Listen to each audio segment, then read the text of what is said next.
KREM 2 News 10 at 10 begins now with Mark Henrahan and Jeremy Legoo. Good evening and thank you for joining us for KREM 2 News 10 at 10, where we give you more news in less time. Let's get started. We begin on a somber note tonight in Moscow as the community gathers to remember the lives of the 4 University of Idaho students who were killed in an off-campus home 2 years ago today. All 4 died on the early morning hours of November 13th of 2022. Just hours ago, students and community members gathered at the Vandal Healing and Memorial Garden to honor the lives of Ethan Chapin, Xana Kernodle, Madison Mogan, and Kaylee Gonzalez. Tonight, we want to tell you about each of them. Ethan Chapin from Conway, Washington, had just turned 20 years old the month before he was killed. He was one of 3 triplets. His brother and sister were students alongside him at the University of Idaho. Xana Kernodle was 20 years old. She went to Post Falls High School, where she was active in volleyball, track, and soccer. She was a junior majoring in marketing at the College of Business and Economics. According to her family, she loved her dog, electronic dance music, and going on family trips with her sister and her father. She was best friends with 21-year-old Madison Mogan, who went by Maddie. Some describe them as being close as sisters. She was a senior, a marketing major, and her father described her as the light of his life. The final victim was 21-year-old Kaylee Gonzalez. She was from Rathdrum, Idaho, and was majoring in general studies. Her sister said that Kaylee was constantly chasing adventure and was going to move to Texas to live with her sister, where she had a job with an IT firm lined up in Austin. And tonight, hundreds of people gathered to remember the lives of the 4 students. KREM 2's Connor McAvoy was at that vigil tonight and spoke with the community mourning the tragic loss of life. It's been 2 years since 4 University of Idaho students were killed. A community garden here at the university's campus is helping shine a light to their memory with a student-organized candlelight vigil. The weather isn't ideal, but that didn't stop the support. Very emotional, sadness, heartache. I mean, what else can you say? Wendy Van Hooser and Linda Swanson sang what many are feeling after 2 years with the lives of 4 U of I students lost. The Vandal Healing Garden was designed in memory of the 4 students. Students felt it was the appropriate space to gather together on the same date they were killed. Hundreds of students attended, each lighting candles and having a moment of silence for Ethan Chapin, Xana Kernodle, Madison Mogan, and Kaylee Gonzalez. We wanted to create an interactive experience that allowed all the visitors and users to sort of actually engage. Aaron Migalski helped design the space, wanting to bring something new to the campus as a venue and resource. There was kind of a lack of a place on campus for people to go and a resource for them to kind of deal with that grief. And we saw the opportunity to provide that resource for people and for the Vandal family. A Vandal family 2 years after the tragic loss coming together, each shining their own light so the lives of the students murdered will not be forgotten. I just know that it's going to benefit people and really bring a light to people's lives for years after I'm done with my education. Looking at what the garden brings for those who need it. Staff and faculty tell me while they're still heartbroken by the circumstance, they're happy to be doing something to honor the memory of the students' lives lost. In Moscow, Connor McAvoy, KREM 2 News.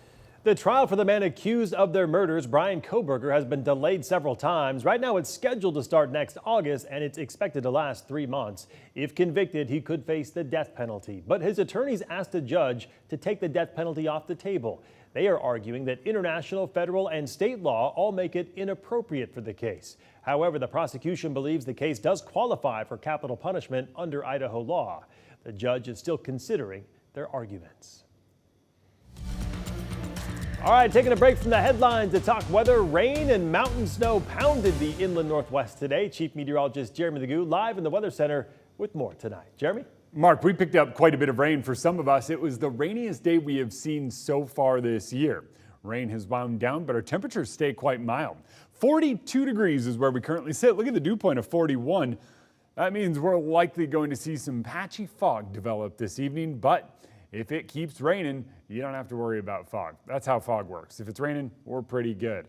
If it starts slowing down, not so much the case. We've got quite a few showers still popping up across the region. Those showers off to the north are a little more sparse. Sandpoint, you're in it. Newport, you're in it a little longer. Down across the Palouse, it's on and off showers. Moscow, you just can't seem to catch a break today from some of that rain. Next couple of days, though, wind up a little bit drier. Tomorrow, a few scattered showers take us into the morning.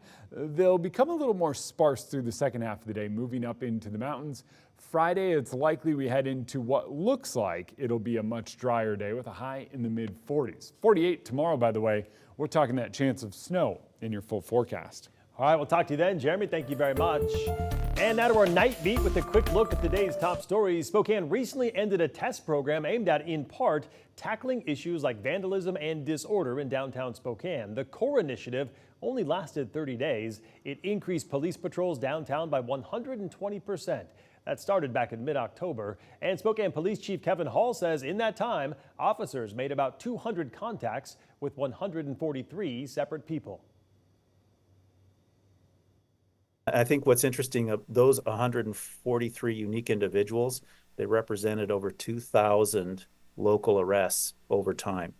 So it kind of goes to what I've talked about previously in the law of crime concentration, meaning that crime concentrates amongst a small number of offenders in a very small number of geographic locations. The CORE program could lead to a longer-term approach or recommendations from police on how to address these ongoing issues downtown. Right now, still too early to know what those may look like as the department continues looking at the data. The Spokane County Medical Examiner has identified the inmate who died inside a Spokane County jail cell on Friday as 36-year-old Bryce Larson. Larson had been in jail since September of 2023 and was facing charges of assaulting his parents. Larson was in court Friday for a status hearing and had a trial set for December. Hours later, he was found dead in his cell. We are still waiting on the official cause of death. The FBI offering a reward of up to $25,000 for help in finding who set fire to ballot boxes in Portland and Vancouver, Washington. The agency says an unknown suspect set fires at one ballot box in Portland and two in Vancouver last month. We're told the dark Volvo sedan seen in the pictures here does not have a Volvo logo on the front grille. You're asked to send tips to tips.fbi.gov, which you can find right there at the bottom of your screen. And that was your night beat. To learn more about any of these stories, just head to our website. That's KREM.com. New tonight, Republicans will keep control of the U.S. House of Representatives. Just hours ago, CBS News projected the GOP officially secured enough seats, completing the party's sweeping victory alongside President-elect Donald Trump. Meantime, Trump and his transition team are quickly announcing choices for key positions in his incoming administration. CBS's Erica Brown has more tonight. President-elect Donald Trump's choice of Florida Representative Matt Gaetz as his attorney general sent shockwaves across the nation's capital. Gaetz, who has referred to January 6 rioters as political prisoners, is seen as a firebrand who became a star on the right for railing against the legal establishment. We ride or die with Donald John Trump to the end. Gaetz resigned from Congress Wednesday to pursue the Justice Department position. He was under investigation by the House Ethics Committee over an allegation he paid for sexual relations with a 17-year-old. He has denied any wrongdoing. The Justice Department ended its own sex trafficking investigation without bringing charges against Gaetz. Florida Senator Marco Rubio, Trump's choice for Secretary of State, said Gaetz would do a good job if the Senate confirms the appointment. Presidents are entitled to have the people that they want in these key positions to carry out the mandate that's been delivered to him by the voters of the United States. Another Trump transition pick drawing attention is former Democratic Congresswoman Tulsi Gabbard as Director of National Intelligence. Trump has expressed admiration for Gabbard's anti-establishment views, including her skepticism of the scope of U.S. involvement in supporting Ukraine in its war with Russia. President Biden greeted Trump in the White House Oval Office Wednesday in a display of the nation's peaceful transfer of power. I appreciate very much a transition that's so smooth. It'll be as smooth as it can get, and I very much appreciate that, Joe. You're welcome. At a visit with Republican lawmakers, Trump was accompanied by billionaire Elon Musk. Trump is tasking Musk and tech entrepreneur Vivek Ramaswamy with heading up a new Department of Government Efficiency to cut the size of the government. Erica Brown, CBS News, Washington. And that was your KREM 2 News 10 at 10, where you get more news in less time.